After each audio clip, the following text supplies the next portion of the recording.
And hello everybody, welcome back to the channel guys. I hope you're all well. Before we do get into today's video, as always, please do smash that like button and subscribe to the channel for daily Rangers content.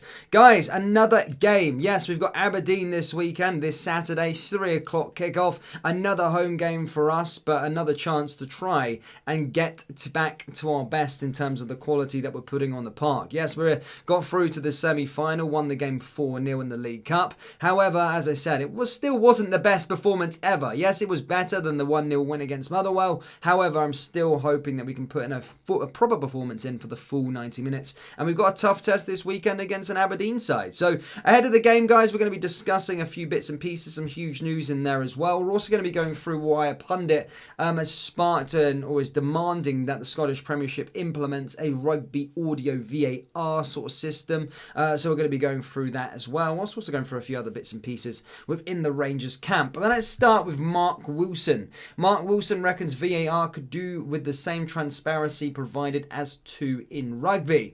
The pundit has suggested that the audio communication broadcast between rugby referees and the television match officials would be a good way of eliminating some controversy surrounding video technology in football. Wilson believes Scottish football has a concerning issue when it comes to the standard of officiating. It comes after Rangers' opening goal against Livingston in the VA Play Cup on Wednesday night. The match ended 4-0 to Michael Bill's side, but the first goal of the match has sparked widespread debate. Simmer appeared to push Livy's Jamie Brandon to the deck as he attempted to win the ball on the left flank. After that, we know what happened. Simmer scored and opened the scoring. Speaking on Clyde One Super Scoreboard last night, he basically stated that he does want the opportunity to be able to listen to the officials in our game. The defender said, "I don't think you'll find many people out there who think it wasn't a free kick. It was as clear as you could see. It's concerning that something as obvious as this isn't picked up with the amounts of officials on the field and VAR to review it. For clarity, I love it, the idea of audio from the VAR truck." Basically, he said, "If you get to hear a clip from the referee suggesting that Colin can stand by the decision, would you satisfy you?"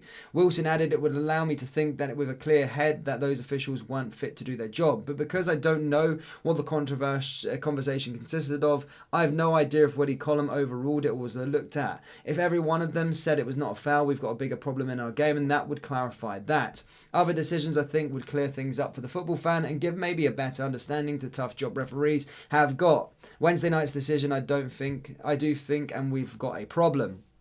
Now, in terms of Mark Wilson, obviously he's on the other side in a defender complaining about the first goal. And to be perfectly honest, look, again, we're Rangers fans, we're happy with the goals, but we've been on the back end of so many crap decisions this season, especially the one with the Celtic goal. But if I'm a neutral looking at that one, I probably would say it was a foul. It was a bit unfair. However, that's just me stating the thing. But more to the point and why I'm bringing this to you, I do think there needs to be that clarity like they do have in the rugby. I do watch rugby in terms of the thing, and you can hear what the referee's saying in the decisions. It's just so much more transparent. I know it's not in football just yet in terms of the Premier League and the other sort of 4 top leagues. However, we could be trailblazers. The one thing is that Scottish football is never trailblazing, so I don't think we're going to have it straight away, or we're not going to probably do that. But I do agree with Mark that we probably should be having this where we can actually hear the conversations between VAR and the referee and understand the decisions that are being made throughout the game, because VAR is dropping a lot of bollocks, not just there. Again, hold my hands up. I do think that was probably a foul. If I'm on the other side, I'm raging about that.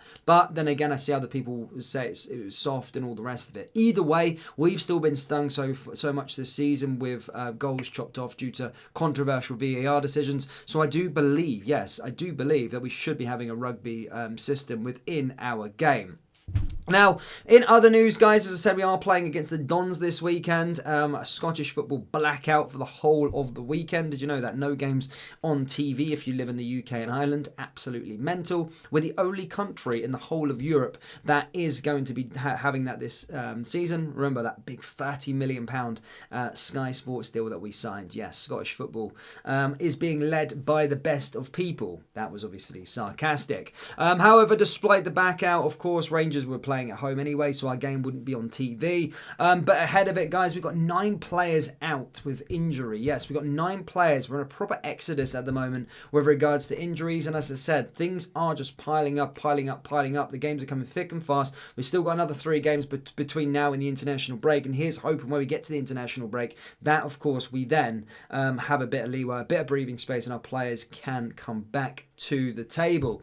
But as I said, Stephen Davis is already out, a long-term absentee. Obviously, Todd Cantwell, Kieran Dow, Nico Raskin, Tom Lawrence, Raby Matondo, Danilo, all ruled out as well. Kemar Roof, now he's provided an update with Roof, and he said that he's gone for a scan, but doesn't look good. Again, I've said so many times with Kemar Roof, look, it's a player that you can't hang your hat on for the whole of the season. He probably had his longest run of games, about 5 games, so fair play to him there. But again, from the start of the season, Kemar Roof should have been a luxury player and should have been a player counted as an actual member of the squad, because we know what his injury record is like. The only thing I suppose is that we have got good news for is that Ridvan Yilmaz isn't out for the long term.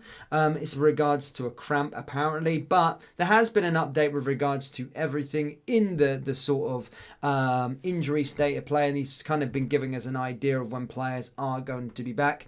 He said Raskin is back with the rehab team, but Dowell is back out doing very light training. Todd Campbell, Nico Raskin, Tom Lawrence, Raby Matondo and Danilo will be all out too, but I expect them to be back after the international break. So that's, I suppose, a good thing.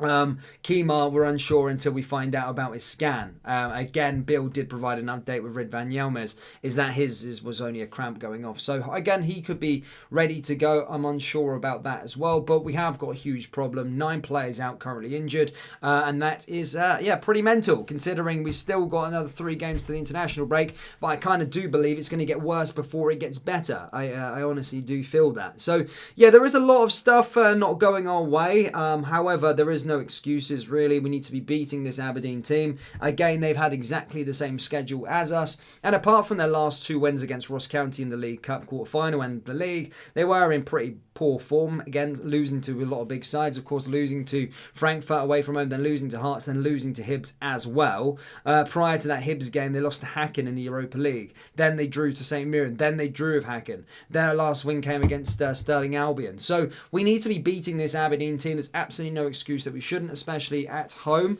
Again, I do think they've got a little bit better, but then they're still not that good. And yeah, as I said, no excuse for us to be losing this game whatsoever. So yeah, a lot of stuff that we have discussed this afternoon, guys. Big game against the Dons. Unfortunately, I've got commitments, stag do, wedding, so I won't be able to live stream the next 2 Rangers games, unfortunately. But I'll be back again next weekend. I'm sorry about that, guys. Yeah, just funnily enough, the stag do falls on the day that Rangers are playing, and the wedding falls on the day that Rangers are playing. Saturday, Thursday. Just my luck, eh? So yeah, after that, of course, we'll be back for the games again. But I'll still keep you up to date with all the Rangers content whilst I'm away. But guys, that does bring us to today's video. As always, please do smash the like button and subscribe. Do let me know your score predictions down there in the comment section below with regards to Aberdeen. And yeah, that's it, guys. Thank you, and I'll see you next time. Take care. Push.